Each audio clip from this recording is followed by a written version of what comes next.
Steel Curtain Network. Touchdown! Touchdown para Calvin Austin! El Monte Washington es arma. ¿Quién más? ¿Quién más? DJ Watt! What is going on, Pittsburgh Steelers fans, and welcome back to another episode of the Steelers Preview. I'm Jeff Hartman, joined by Dave Schofield and Bryan Davis. Dave, he's on location. Drink. What's up? How's it going? Hey, it's going well. I'll be traveling tomorrow, so it's good that I could join you guys this evening. Didn't know if I'd be able to or not, but chance to join together with my buddies and talk about all this crazy NFL news, very little of which is the Steelers, and let's just get rolling with it. That's right. Bryan, what's up? Hey, I just came off of an aeroplane. And so seriously, about 90 minutes ago, I got off of a plane. Yeah. But I'm glad to be here back in the land of the black and gold, talking about it. I love all the news. I love just being glued to my phone. It was late last night when the Bosa stuff came out. I mean, it's just so interesting. Everything's going to happen. I picked up my phone today. There was a picture of me that somebody posted. I thought I was getting cut from Steel Curtain Network. I didn't know. It's like, we have released Bryan Davis. We'll get to the Raiders news here in a bit and how it impacts the Steelers. And I know Bryan will give us the inside glimpse of that. But still, I do want to talk about a lot of the news that's happening in and around the football. You know, I'm excited again. I was pretty down in the dumps. I think we can all say that after the end of the season. Felt like, I just felt like it was just enough. Like we all kind of aired our grievances. I'm getting excited again. I'm getting excited for free agency, seeing all these moves being made, players being released, players being traded. Even though it hasn't been the Steelers, I'm getting excited. Dave, you agree or disagree? Yes, it's just that it's that time of year right now.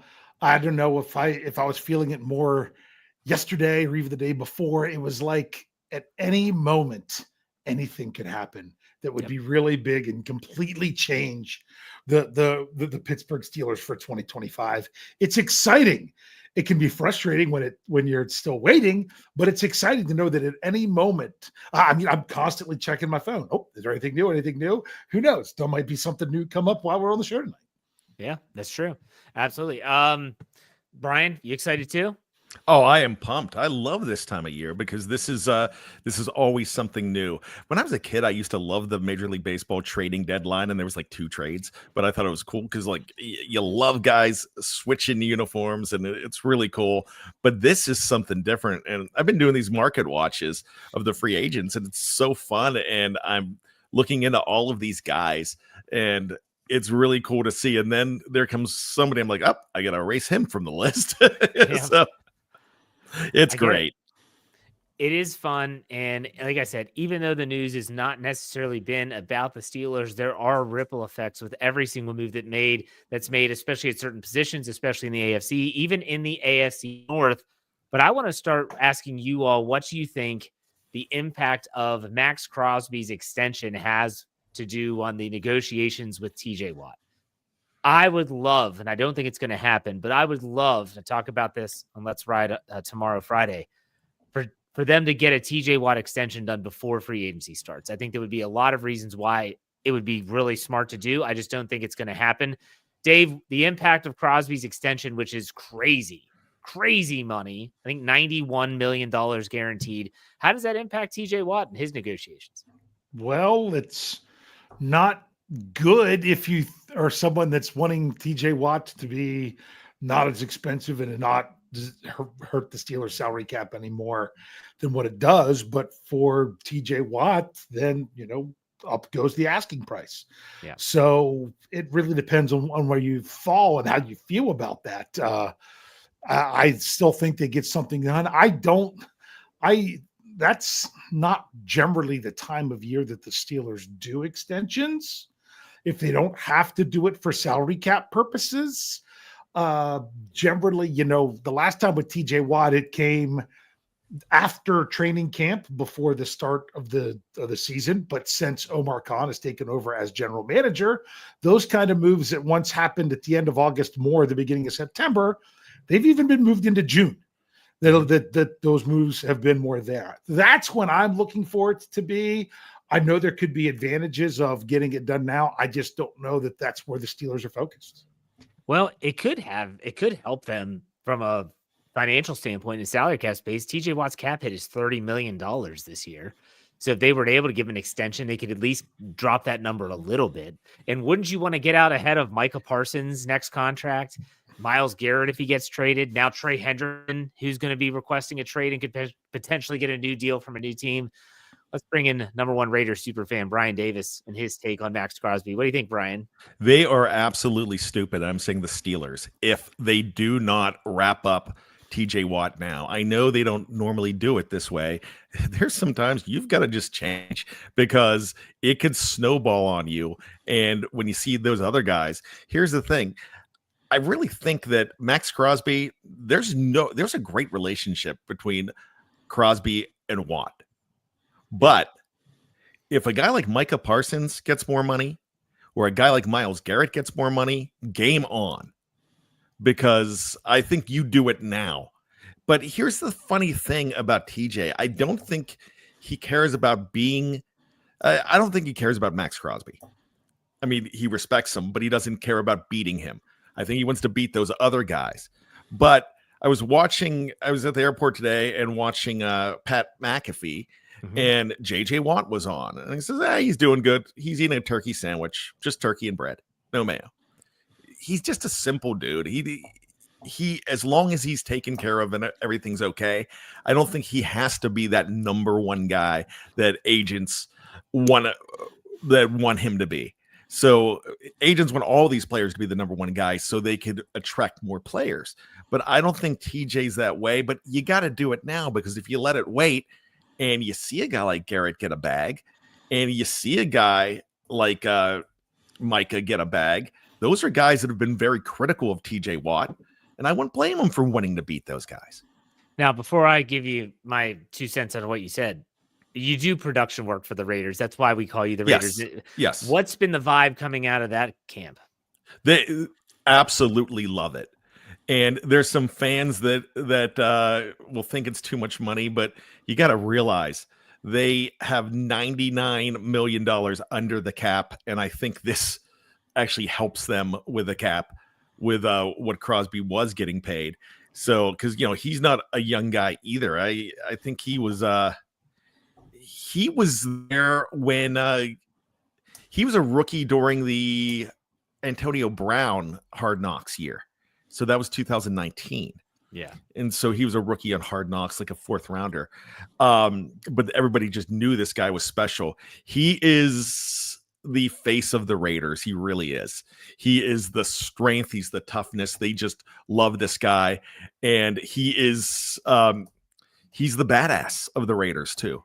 He is what gives them their grit. In fact, one of my favorite players, and it was before I did stuff for the Raiders, I just love the guy's grit. I just love who he is. He would have been a perfect Pittsburgh Steeler. He absolutely would have been. So, I think they think it's a good move. They want the stability of it, and they've got the money to play around. Now they want the quarterback. They want all that other stuff. The quarterback. It's really good to talk about the Raiders because there's a lot of people that are thinking that you're going to see Russell Wilson go there, but remember, Chip Kelly's their offensive coordinator, and that just doesn't fit. So it's really interesting with teams like that have a lot of money, with the Commanders that have a lot of money, all those teams that have all that cash under the cap. The Patriots, they're going to be making some interesting moves, but with each move that the Steelers make, like the Cole Holcomb one today, I'm sure we're going to talk about, but that gives them money. Yeah. So go ahead. There will be players. Absolutely. And so if they were to extend TJ Watt, it would help them probably lower the overall cap number for 2025. But they now, and according to our buddy Jer Bear, who was he on that breaking news today. I mean, my gosh, like the Cole Holcomb stuff, he was right on it. Not being sarcastic. He was like 5 hours late. But anyways, he was the one that said that the $4 million, which was reported by Tom Pelissero from NFL Network earlier in the day, actually could be what was the word he used? Amplification. Yeah. The $5 million. So, Dave, that puts them around like $63 million, give or take, of cap space. I mean, that would put them. Well, I could try to bring up my numbers. All my tabs got closed right before. You can give me a ballpark, Dave. We don't need just. I would say around 64. Okay. I'd rather be under than over. That's fine. Would probably be safe, but I mean, because that's assuming that's what it would be. It would be almost 65 because without that move, I have them almost 60, but I'm still waiting for the official rollover numbers. That's the only thing that's holding me up from giving my official number of what each team rolled over from last year. I mean, it's estimated, it's believed, but I'd really like to get that solid number in there, and then I could give you dollar for dollar what everything should be. But can I talk about the Cole Holcomb thing real quick? Absolutely, go for it. See, remember what they did last year, just to explain to everyone. Last year, they redid his deal for the year where what they didn't pay him less money, but they paid him less money. They didn't lower his contract. What they did is they gave him a split contract.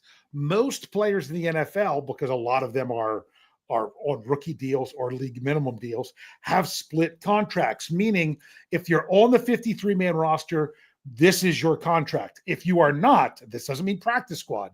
This means PUP, where you start the year, or this means injured reserve. You don't cost as much money. It's only part of your salary that you get if you're not on the active 53-man roster. We saw this with Calvin Austin his rookie year. He didn't get paid and count towards the salary cap as much as whatever because it was a split contract. Cole Holcomb did not initially sign a split contract, but knowing he was going to miss most of, if not the entire year, what the Steelers did is they offered him a split contract, but they guaranteed everything that he had that he was going to get that wasn't going to be part of the split. So, hey, if he comes back and plays, he gets everything. And if he didn't, then his money was guaranteed, which meant it didn't help for the Steelers to cut him.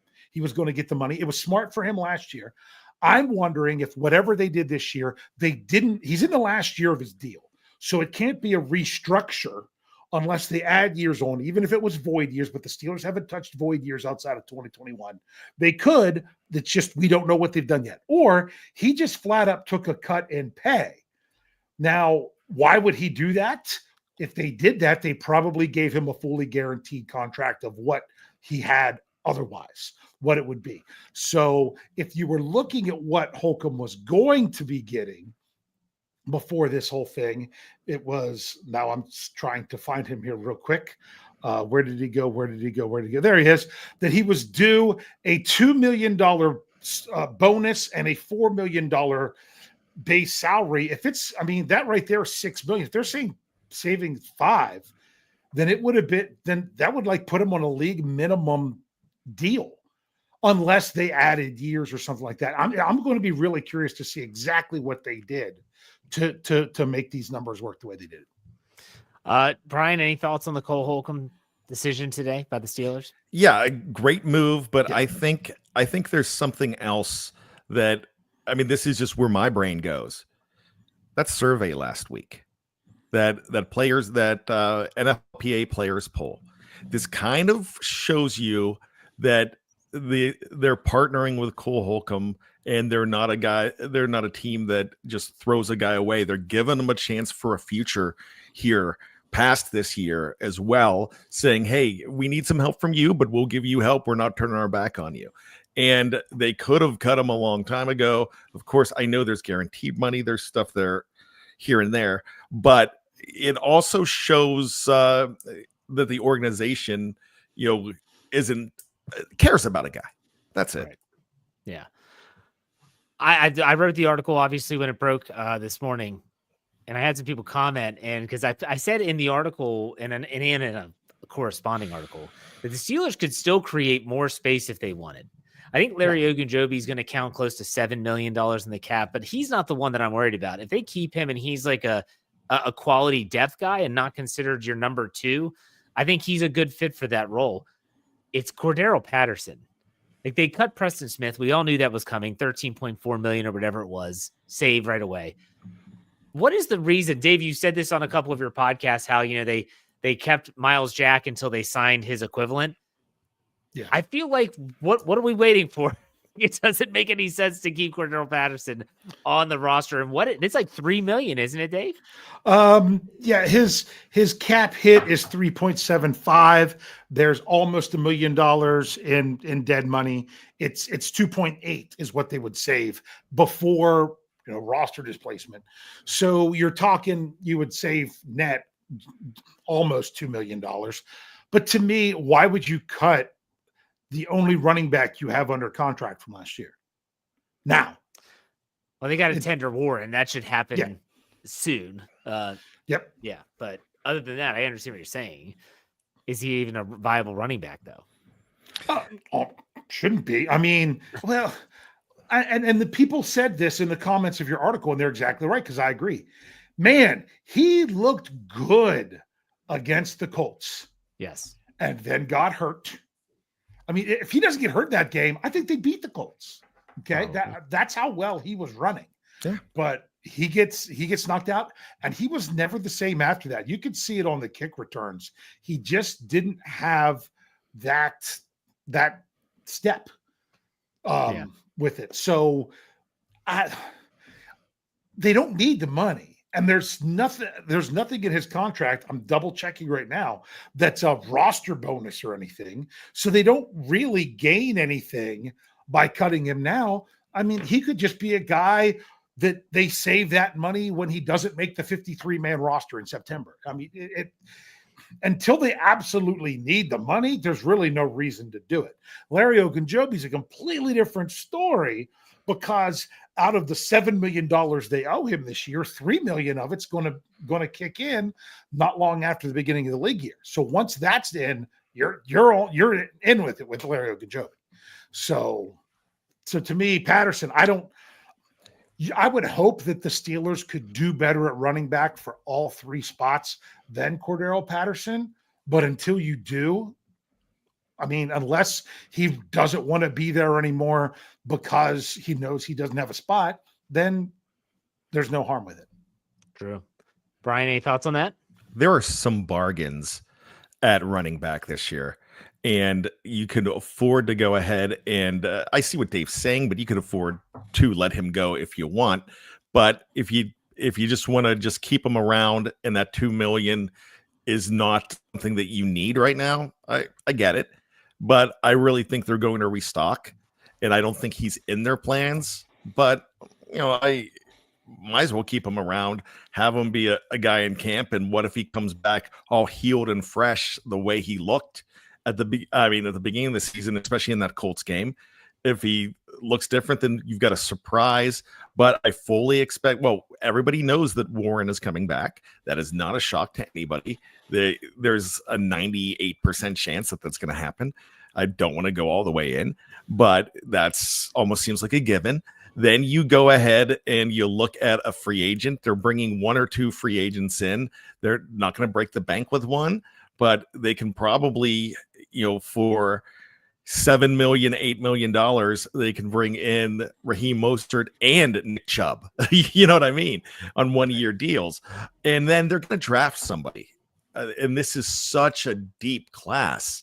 So I see what you say. Now, there's a lot of people probably thinking, why would you want Chubb and Mostert? Because they're old and they're hurt. And why would you just not keep a guy like Cordero Patterson? They're younger than Cordero, and they've been beat up the last year. Chubb has a history of injuries, but I think he's on the rebound 2 years post that devastating injury.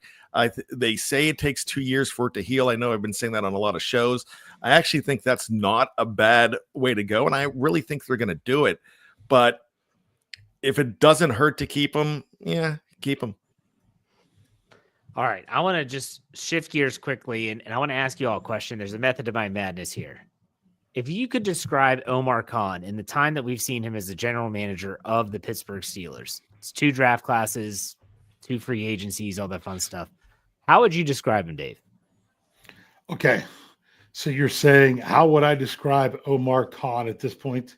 Yeah. I mean, I don't want a soliloquy. I have just like a few words or a word. Yeah. I was just making sure I was getting that right. I'm trying to find. I don't know if I guess aggressive would probably be it more than we've seen before from the Steelers. If there's someone who's out there that you could get, he's going to look into it, whether it's trade, whether it's free agency. He's maybe a better word is willingness. There's a willingness behind him of doing what you need to be done. He's not afraid to look into it and pull the trigger. All right, Brian, same question. If you had to describe him, how would you do it? Quality. Okay. And I will say that I'm also going to throw this out. One of the biggest myths, I love Steeler myths. He did not mishandle the Brandon Ayuk situation. He did not mishandle Devontae Adams, did not mishandle Mike Williams. They got you the receiver. What is going to happen? They did not play ball with Mike Williams anyways. When he came in, they didn't throw him the ball. But I really think the Brandon Ayuk thing was exactly what you just saw happen with the Matthew Stafford thing. They said, all right, we're dealing you. You're gone. One last chance. Come in. Let's talk. They come in and talk. They keep him. Now they want to get rid of him again. But that's not, he was ready to pull the trigger. So everybody's saying that he mishandled the wide receiver situation. No. Just like this year, the quarterback situation, he's going to have to deal with what's out there. And a lot of people want him to make something out of just a pile of beans. He doesn't have magic beans. So I'm glad Dave said aggressive, because I was hoping one of you said aggressive. I thought about this the other day, and I don't know if I would say that aggressive is the word. I almost feel like sometimes he's patient to a fault. And let me give you an example. Something that happened today.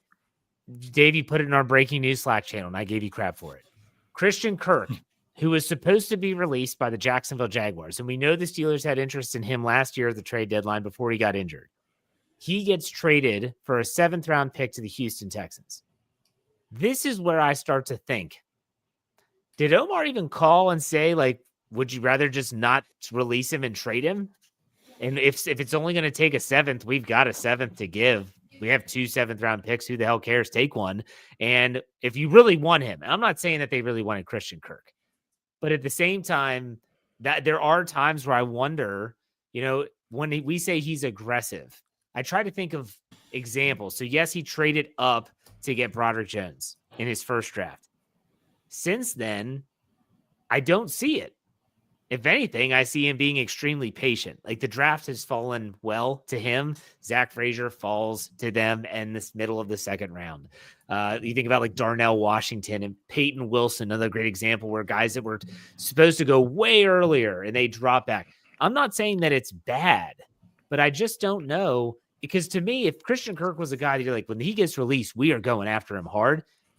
Why don't you put in a call like the Texans did and see what it would take? Dave, you want to say something? Go ahead. Well, first of all, Faceless Man says it right here. He's really conservative compared to the rest of the league. Just seems aggressive compared to Steelers historically. That's a very good comment. Yes. I think that's a really great way to put it.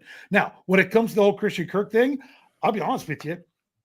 I wouldn't have wanted to trade for that contract. It's like, no. Yeah. I get it. But so yeah. I get it that maybe you would have rather tried to sign him in free agency and the Texans swoop into that. Not only that, remember, Jeff, that's a 7th pick in 2026, 7th-round pick in 2026. Oh, wow. That's not even this year. I thought it was a 2025. That's my apologies. I didn't know that. No, it's not even this year for that. So they were willing to take anything. But the thing is, by trading for him, you have to inherit his contract rather than start over fresh. Now, chances are they're probably going to want to work another deal with him unless he's saying, no, I don't know if this is where I want to be. I'll just play this out. I'll earn I think it's something like $17.5 million. I'm just throwing out a number that I seem to remember. Yeah. So, maybe they looked into it, or maybe they were like, oh, no, he's, that's a guy we're going to talk to. And then somebody else did jump in to do it. If I'm not upset by it, because if they would have signed him, I would have been all right. With a lot of these guys, it's like, what they signed them for. So, because I look back, and Brian mentioned that with the whole Ayuk trade, the Steelers wouldn't have cap space if they made that deal. True. because he probably would have been counting. I mean, if they were going to give him $27 million per year for 3 years, that first year is going to be lower. He's probably counting 30 sub million this year. I mean, and that erases a lot of that. They're going to need a lot of that for next year. And you still don't have a quarterback. How much of that's going to go into the quarterback for this year? So, sometimes we thank Omar for unanswered trades to try to take my little bit of Garth Brooks in there. I got it. No, but you talk about the quarterback position. That's another thing too. If they knew, the Steelers know, like, we want one of these two guys, Wilson or Fields. This is where, like, okay, I would love to be a fly on the wall to know what these negotiations are looking like in terms of, are the Steelers saying, well, we're not paying you more than this? And then the agent says, well, we're going to go test the open market then because we think there's teams that'll pay us this. And does it go back and forth? And what does that look like? Is he being patient to a fault? Are they going to find themselves the odd man out, the person without a seat when the music stops playing? That's kind of my concern. Bryan, I want to give you a chance to talk. What's your take? They very well could. But they're being held hostage by agents, I think, right now, because, of course, I'm telling my client, the Jets are stupid with money, and you love Garrett Wilson, Justin. So why don't you just wait to see what the Jets come up with? Why sign now when you can get so much more? Because if I'm an agent, I know my 10% is going to be a whole lot bigger if he signs somewhere else. But, of course, they're taking a risk too. The Steelers would have signed one of these guys already if they were signable. And, well, they could probably sign Russell Wilson right now. But they want Justin Fields, it seems. And that's what they're waiting for. So if this doesn't get done, it's not because the Steelers waited around. It's because they're not willing to sign on the line. That's it. So if you find out that Sunday night, Monday morning, that they re-sign Russell Wilson, it's because Justin Fields said no. All right. Dave, if it gets to Monday and Justin Fields is not signed, let's say Monday night, Tuesday, whatever, do you think he remains with the Steelers? Okay. The closer we get to Monday, the less likely Justin Fields signs before the trade or the legal tampering starts.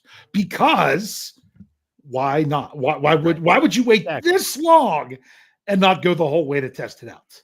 So that's why I thought, honestly, I thought it was going to be yesterday. I just had a feeling it was going to be yesterday.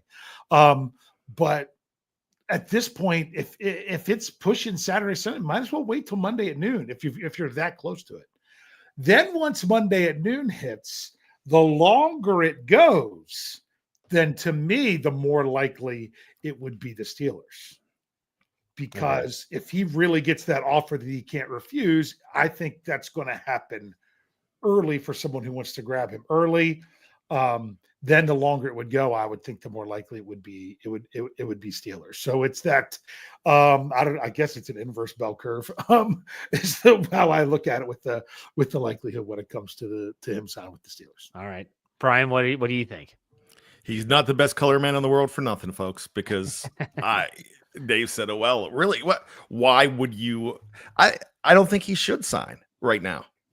And I think I already said that. But Dave's right, though. I mean, if he doesn't go in that first quick wave, then he's not getting what he wants. But, gosh, there's a domino effect to this whole thing. Yeah. Because Darnold's a guy now, too, that you're looking at. And the Raiders have a lot of money. And there's the Giants might be looking at a guy like Darnold. And you have these 6 quarterback needy teams. Even the Tennessee Titans will be in that mix as well. And so there's a lot of it's going to be waiting to see what happens with them. I think Justin Fields might be the backup plan in Las Vegas, could be the backup plan in New York. I think he's the number 1 plan in New York with the Jets. So, you've got to wait for that one big domino to fall. So the Steelers want to get this done. Their hands are tied right now with the market and what they're looking at here. Well, hold on, Dave. Hold that thought. Yeah. We're going to take a quick break. And we come back after the break, we're going to continue this conversation. We're also going to talk more quarterbacks. Stay tuned. We'll be right back. All right, Steeler fans, we are back. Thank you all for being patient. If you're watching live on any platform, obviously we didn't go anywhere. Dave, you want to say something about the quarterback and Justin Fields? Go ahead and do that now. Yeah, want to ask a question. And I'd love for the live chat to chime in as well. And that is this. One of the bigger reasons Steeler fans are saying Justin Fields is because they believe the price tag is less than that of Russell Wilson. Also, there's the whole younger. He could still be on the incline, not the decline. Got to say could, because we really don't know.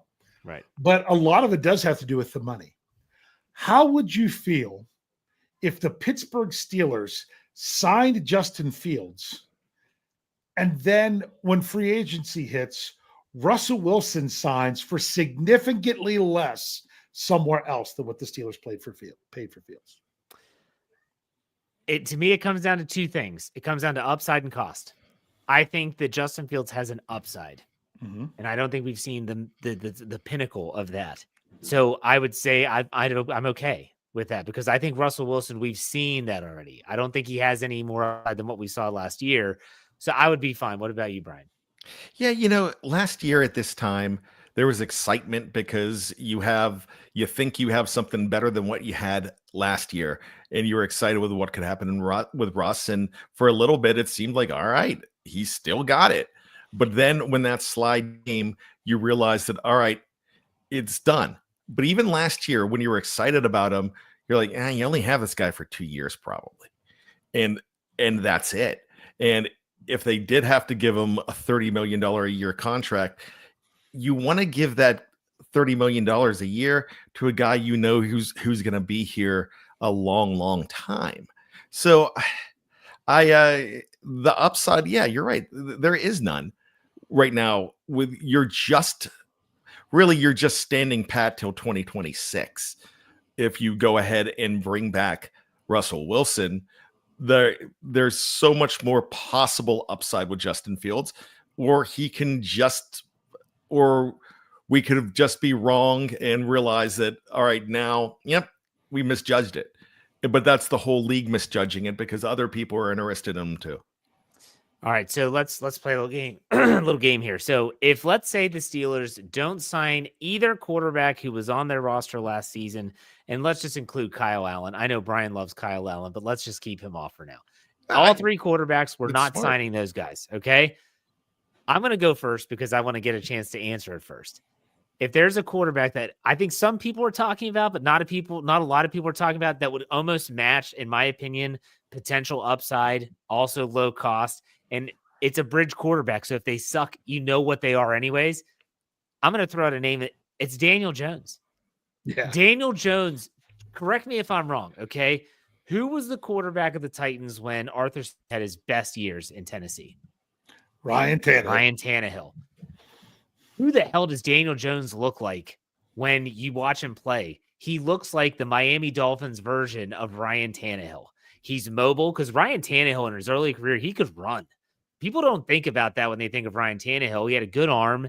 He wasn't he had the brain to be able to orchestrate and read the field. I'm not saying that Daniel Jones is the next guy, but I would be okay if Daniel Jones was that bridge. He's not going to cost you a lot of money.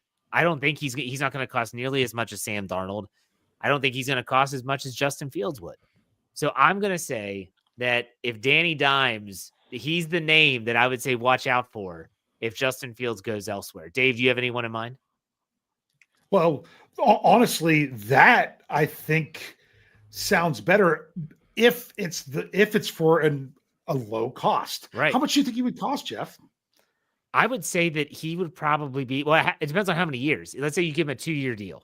If you give him a 2-year deal, I don't know, 7.5 to 8 a year, I think that would maybe even close to 10. But I don't even know if he would get that. But that's minimal money for a quarterback. Yeah. You pay that, no problem. Because honestly, if you do a 2-year deal and you can get out of it in after one, if you want to, you pay him $10 million for a season. Who the hell cares? Let's see what else. That leaves you a lot of money to be able to build up the rest of the roster still. But that's Well, just my, I don't know what his like sport rack number is. Spot rack, yeah. Anyway, to me, the 2-year deal is where you get to even have a lower cost in year 1, where you give the signing bonus and all that, and you don't have to keep them in year 2. But to me, when it comes to quarterback, I don't see anybody in this free agent class, including Sam Darnold, because I know a lot of people love Sam Darnold, but I keep reminding them he had the best receiver in the wide receiver in the NFL, and with him, he wasn't the best wide receiver. He's still really good. He really had some good pieces that helped make him have a better season. So that's why I'm not breaking the bank on someone like that. My goodness, look, Kirk Cousins was the guy from there before, and coming out of Minnesota, and even with the injury and how the Steelers, so many people at the beginning of the year, they were stupid for not going Cousins instead of going Wilson. Well, they paid Cousins all that money in Atlanta and didn't last the whole season, not because of injury, because of replacement. So to me, I don't see anybody in this free agent class that I say is like, they are the pay them because they're that good and they're going to make a difference. That doesn't exist in this class. Exactly. No. So to me, I do not mind a budget quarterback. I would rather have a budget quarterback, regardless of name, that maybe you find lightning in a bottle. I mean, think about it. That's what the Eagles did at linebacker last year. They paid hardly anything and had a defensive player of the year candidate. That's part of the reason why they won the Super Bowl. It's because they brought in a budget linebacker who ended up being a superstar. Now, can you bank on that? No, but it's not that it can't happen. And if not, then you're looking at it again. If you're not finding the answer, then I would rather the position be cheap. That's why I had no problem with the Steelers did last year, that they didn't find their answer at quarterback, because they didn't pay anything for a quarterback last year. So to me, if you're not going to have the right person, then don't be spending a lot of money on it. Brian, any names come out to the top of the front of your head? Yeah, they do. But first I want to address Dave. They're not going to find the answer because Allen Iverson's not in this free agent class. Nice. I do have a name, and you're not going to like it. Nobody's going to like it. I don't like it, but I could really see number 15 Gardner Minshew in black and gold next year. And because they're going to let him go. I can there's see a cost. The cost will be right, but is the upside. That's my there's he's not that old, but there's no upside. But honestly, with what you're saying, Brian, if you take a flyer on a Gardner Minshew and a Daniel Jones both for cheap, and just say, hey, if one of them just sticks for the season, shoot, give me a Danny Dimes and Gardner Minshew quarterback for him. Boy, that would be entertaining. Yeah, give us Hard Knocks again. Let's do it. Yeah, someone else, Hey, Jeff, what about your guy from the whatever draft that was? I can't remember what year it was. Was it 2022? Trey Lance or Trey Lance? Oh, Trey Lance. Lance. Because that was brought up in the live chat. What about Trey Lance for a low amount? I mean, do you want somebody like a Jameis Winston as your guy? Do you want a Jacoby Brissett? Those are guys that are going to be cheap.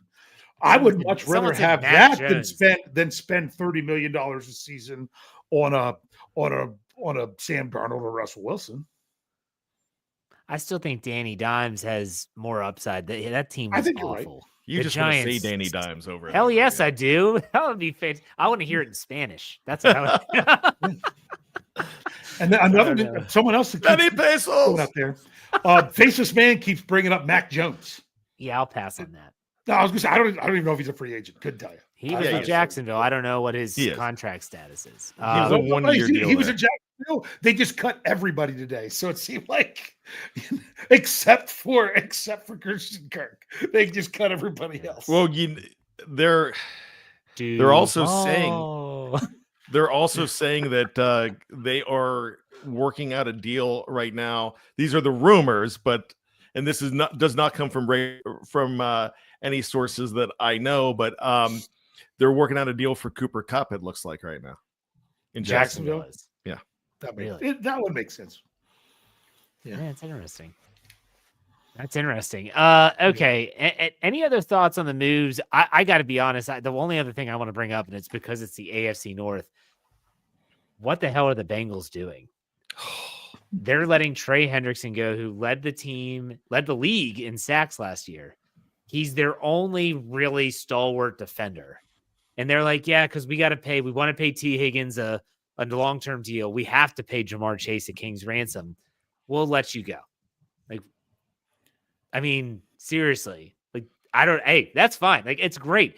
You better plan on outscoring everyone because you're not going to have a defense. But I mean, this isn't Ayuk Stafford like thing. Yeah, go ahead and seek a trade, and then come back here to sign.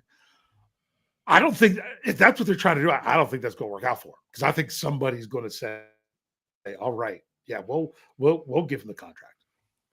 Yeah. The problem is they have about I don't know if any of these moves that have been made in the last week changes things, but I think they have about $53 million over the cap, but half of that is 26.5 is going to T. Higgins, just like that, and they're going to try to pay Chase. So they're being really dumb with the T. Higgins thing, because they cannot sign both of those guys long term. So they're putting their eggs in one basket for this year. They're looking to win a Super Bowl in this year, but I don't know how they're going to do it if they have to get rid of some other guys. They hardly had a defense last year. That defense they were the number was one passing attack last year and didn't make the playoffs. Yes, that defense was so bad. And they're going to lose a guy like Mike Hilton, and Mike Hilton played well for them, was probably one of their best players on defense, along with a guy like Hendrickson. And then Hubbard retired. Mm-hmm. Didn't they move on from Pratt as well? Yeah, Pratt's going to be gone. Did you hear that there were teams that actually contacted the Bengals and wanted to trade for T. Higgins, thinking it's going to be a tag and trade scenario, and they turned them down? That's whoa! I mean, they're my mind. Putting everything in that, and it's either going to be brilliant or a disaster, and it's Ohio, so I'm leaning more towards disaster. Two Ohio Orange teams with initial CB have always done dumb things. Well, hey, let's talk about the Browns. They restructured Deshaun Watson's contract because they have to. They just keep kicking the can down the street. They're going to pick it up eventually, folks. They're just decreasing the hit every year as long as they can. But there's people projecting them to take as much as the salary cap's been going up year after year. That a dollar from 3 years ago isn't nearly as expensive as a dollar is now. Plus, I tell you what, it's a lot less expensive. Okay, real quick, Brian, I just want to say, can all Steeler fans put your hands together, even if you're not a praying type, and say a prayer, say, please, Lord Browns, draft Shedeur Sanders. Amen. Please draft Shedeur Sanders, because that would be a classic crash and burn scenario. But again, Brian, what are you going to say? I think Brian likes Shedeur Sanders. I was going to say, for the love of God, please draft Shedeur Sanders. I was going to say I don't think Shedeur Sanders is going to be look on his face. I thought Brian would go in the other direction with that. No, for the Browns. Yeah. I was hoping the Browns. That's what I was going to say. That's what I'm saying. That would be the ultimate dumb move. That would be a circus, though. Well, oh my gosh. Well, didn't we say the same thing when the Browns had the first overall pick? We're like, please do something dumb like draft Baker Mayfield #1, or was it Johnny Manziel or whatever it was? No, Manziel wasn't first overall. Baker was first overall. Miles was and not that Baker. I mean, as we can see, Baker's still a good quarterback. He's a good quarterback. Was he first Baker overall? Ended up being a good first overall. I mean, worthy of it if he would have went to a different franchise, I think. And also just think how much better that franchise would be if they would have stuck with him rather than made that ridiculously large and dumb trade. All right. I want to get to this super chat here before we get to trivia. Nicholas Gabriel gives us $5, says, if you're a top free agent, Pittsburgh needed, not outside linebacker, for example, what would attract you to join the Steelers? Money, coach aside, not sure what's appealing. Well, I'll tell you this, and I'm going to say this because, Nicholas, you're speaking for a large sect of the fan base that is so frustrated with the team. I get it. But I will say this, there are players that would kill to have a 10-win season, that would kill to be in the playoffs. Whether we think that's the standard now or not doesn't matter. For a free agent to go to a culture of winning, listen to what Dante Jackson said last year when he signed, and they said, hey, Dante, what do you think about their 10-3? You know, you could lock up something. He goes, man, I've played for the Carolina Panthers my whole career. I don't know what you're talking about. It was a letdown game. That's what it was. They asked him about a letdown game. He goes, played for the Panthers my entire career. I don't know what that is in the NFL, because every single game they were the underdog and they lost more than they won. Some players just want a shot, and fans get frustrated, and they absolutely are every right to be frustrated. But for players out there, I think they look at, okay, money, coach, do I have a chance to win? And if in Pittsburgh, some people might say that's better than where the alternative is. I don't know. Brian, any thoughts on that? Yeah, you know what? Everybody is saying to about certain players that, oh, we don't want this guy. How happy do you think Calvin Austin was last year when he found out that his childhood hero, Russell Wilson, was going to be his quarterback? Yeah. I mean, everyone's saying, oh, God, please no to Aaron Rodgers. Players think a little differently. Some players that would line up to, Mike Williams wouldn't, but some players that would line up to play with Aaron Rodgers too.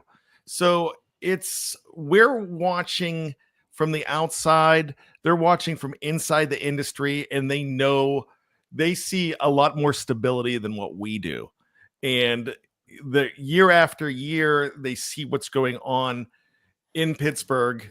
And I know you said coach aside, but I think there's so much that they notice about Pittsburgh, and it's more of a top tier franchise than a lot of people think when it comes to the Steelers. Remember how happy not just Dante Jackson was, but Deshaun Elliott was super happy to come with his team. And he was coming from the Dolphins, but he had played with a team like the Baltimore Ravens and knew how good a culture it is there. We think it would be a horrible culture there. But everything they're saying about the culture inside that locker room, inside that stadium, inside that organization is really good. But we think it would be hell to have to go to the Ravens. Yeah. Good point. Dave, anything for trivia? Yeah, because, I mean, think about it. Because the prime example is 6-time first-team All-Pro, 10-time Pro Bowl tackle, Joe Thomas, who never appeared at a postseason game. Yep. Hall of Fame, never played in a playoff game. So fans are frustrated. Oh, the Steelers haven't won a playoff game since 2016 season. You're right. That's correct. There's nothing you can argue about that factually. But think about all the players that haven't even played in a playoff game. So even to have an opportunity to not only do that and say that, what if, they're a team that's always right there. So I'm going to have a chance to be playing meaningful football at the beginning of January, whether it's to make the playoffs or not. That's most likely that's the case. The Steelers haven't played a meaningless game because they weren't in the postseason in over a decade. So, and it won under Mike Tomlin. So yes, it is correct that the Steelers haven't made the next step, but they're also a step ahead of what a lot of players have not experienced as well. And just think, if you're also you can be part of that answer to take a storied franchise and get them back to winning playoff games, being relevant, maybe even playing a championship, like a conference championship game or something like that. Go ahead, Brian. What are you going to say? I have one more thing, and it's quick. Good free agents have signed with Cleveland and have signed with Jacksonville. Jacksonville might have better weather, but it's not Miami as far as weather goes. So a lot of them try it there because it just seems like it works for them at the time, and it might feel like a good fit for them. And if it's the biggest offer that's coming, they're taking that as the biggest offer. All right, Dave, trivia time. Oh, I've got some trivia for you guys. Hold on. I got to grab my notebook here. Do you think he'd be ready by now? Like, we've done this. For I don't have anywhere to years. set, so I don't have a desk. I'm on location, Jeff. On drink. Okay. On location. So it's difficult. Here you go. We're gonna play a Price is Right game. Do you ever see one of those games with the Price is Right where they give you 5 items and you've got to put them in order from the most expensive to the least expensive? Yeah. And you got to keep going back and trying, and you hit the button or whatever. We're gonna do that. I'm gonna give you 5 names. If it ain't Plinko, Dave, I don't know it. The game that takes no skill. Oh wait, no, that does take some skill. You got to get more chips. Anyway, I'm going to give you 5 names of members that are on the Pittsburgh Steelers roster. These are outside linebackers, and I want you to put them in order from their greatest number of college sacks, greatest to least. My goodness, I gotta Are get you ready? Here you go. Okay. It's T.J. Watt, Alex Highsmith, Nick Herbig, Jeremiah Moon, and let's throw him in there because he was a linebacker in college, long snapper Christian Kuntz. Okay. Oh So we're talking about career sacks, college career sacks from the greatest to least. Yes. Do you guys want to do this list together, or do you each do your own? I would say let's do it together to expedite the process. Okay. Brian, who do you think is number 1 on the list as most sacks? I'm gonna actually say either Moon or Highsmith. So I'm gonna go with Highsmith. I was thinking Herbig. Herbig did have. Maybe you should each do your own list. I don't know. I mean, I think you should each do Watt your was a tight end when he went to when he went to Wisconsin. He was a tight end for a couple years, so he wasn't always rushing the passer. I don't think that Alex Highsmith had great numbers until his junior or senior year. He had like 14. Where the hell did Jeremiah Moon go to college? The Steelers didn't draft him, so I don't know. Florida. Oh, okay, he's a Gator. I think he's up there actually. I think Moon's number 2. Watch, Christian Kuntz is number 1. Well, who's number 1, Dave? Come on. No, when I do this, I'm going to go from least to greatest when I give you the answer. Oh, okay. But you guys are telling me greatest to least, then I'm going to count it down. All right, so who's our number 1, Brian? We're going to need one list. Let's go ahead. I want to go with Highsmith.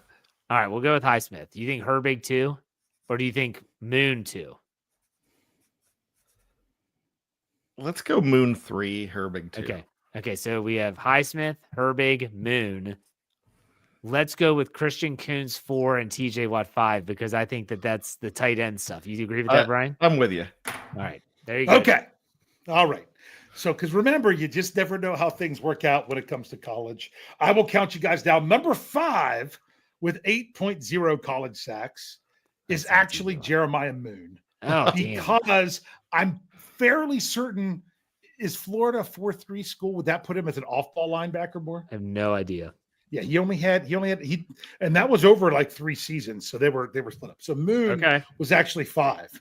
Number 4 is TJ Watt, because you were correct. He only played 1 season as an outside linebacker. He only had sacks in 1 season, and he had 11 and a half. Okay. Of the 1 season that he had sacks, he had 11 and a half. I don't know if he played more than 1 outside linebacker. Okay. So that was number 4.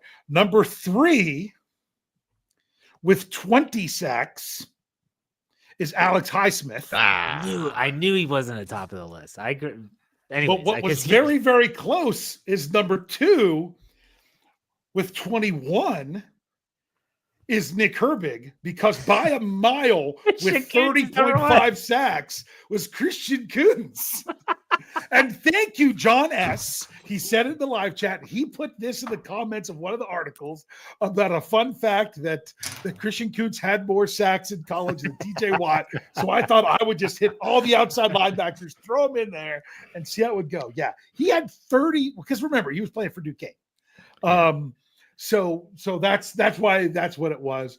But what's funny is that he had it by almost 10 over Herbig. But yeah, Herbig was second, just ahead of Highsmith, then Watt, and then Moon. Let me get this straight. You had a chance to hang out with your family on vacation, but you came only for a Christian Kuntz. That's right, baby. I was ready to do this show tonight because I wanted to do this trivia because honestly, John S. set me up very well with that.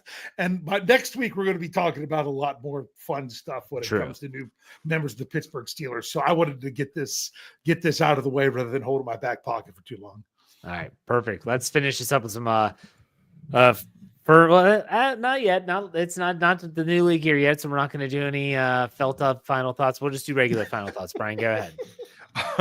I didn't know that was such a special way to call it. Final thoughts on this. We're going to have instant reaction on Monday on how the Steelers haven't done anything in free agency if we don't see them do anything by 2 p.m. Remember, this starts at 11 o'clock or 12, what have you? 12 noon. But you're going to start hearing stuff. This is, remember, we talked about this earlier. There's dominoes that need to fall, but they do have some money in their pocket and they're going to know how to spend it. But there are going to be players that will be up for consideration that get cut, and maybe right now. Nobody thought Bosa was nobody expected Bosa to be in there. He's not in the mix for the Steelers, but Bosa's there. There's going to be other names that come out. There's going to be yesterday, Hendrickson wasn't on the list of a guy that wanted to be traded. So there's so many things that are going to happen. There's going to be a lot of moving and shaking. And I think you might call it patient, but you might call it lackadaisical. But Omar Khan's has to see how the board gets set up a little bit more. And really, a lot of those decisions are based on who their quarterback is. And I think we might be disappointed Monday because it might be a punter again. You're right away. Well, they're not drafting a punter. They have two good ones. They have two good ones. But I don't think that it's going to start off with a bang. And we've got to be prepared for that. But they're going to get their due. They're going to get their players. All right, Dave. Yeah, right now, what's crazy is the number of players that can be signed ahead of free agency because they were released by their teams. Because once you release, your contract is over. You're not under contract. Therefore, you can sign now. Players that are going to be unrestricted free agents because their contract expires. Those contracts don't expire until you're not allowed to cut somebody that you don't have that you just don't have under contract this year. You're just not allowed to do it. That's how that works. There's going to be a lot of players that could be signed early, but instead of hearing a bunch of names that are signed early, instead you're going to hear a bunch more names that are going to be available. Is most likely what's going to happen. I'm thinking from Tuesday night to Thursday night when I did Scobro show and saying, there's going to be other names out there available. How many more names are out there that are available, whether they're a position the Steelers need or not? It's crazy. Just think of how much that's going to change because teams have to be salary cap compliant by 4 p.m. next Wednesday. None of the new contracts, they can't even sign them until 4 p.m. next Wednesday. So even if they've agreed to something, that's not going to count on their salary cap. So teams are still going to be releasing players and all that other stuff that's going to be coming by. So I'm ready for it. Buckle up. It's going to be an exciting time. I know Brian earlier in the show mentioned something about the baseball trading deadline. I've heard people in the past say, I wish the football trading deadline was exciting as baseball. It's actually getting better, but think about it. Nothing in any of the sports, in my opinion, is exciting as when free agency opens in the NFL. That is unlike anything else in professional sports. That's the excitement that you're getting when it comes to that. So I'm ready for it. There'll be some moves that were like, that's a really good one. And there's going to be other ones like, man, what are they doing? And guess what? Some of those will work out and some of them won't, but they'll all be a lot of fun. It's going to be more exciting to look at more of how this team's going to be for 2025 as it shapes out next week. Yeah, and we're going to have you covered every which way and sideways on the Steel Curtain Network, both on the podcast side, steelcurtainnetwork.com, on the website. When players are signed, we will be hopping on here to do a live stream podcast to let you all know who is the latest Steeler rumored to reported to eventually signing. So be on the lookout for that. Again, steelcurtainnetwork.com. It is free, folks. Go to the top of the page, click login, create a free account. It is free, and enjoy the content. It's really growing every single day because of you all taking the time to check it out. So again, steelcurtainnetwork.com. That does it for another Steelers preview. I think we'll have a lot to talk about next week. But Dave, why don't you send us out like you always do? Hey. We'll see you next week on another Steelers preview.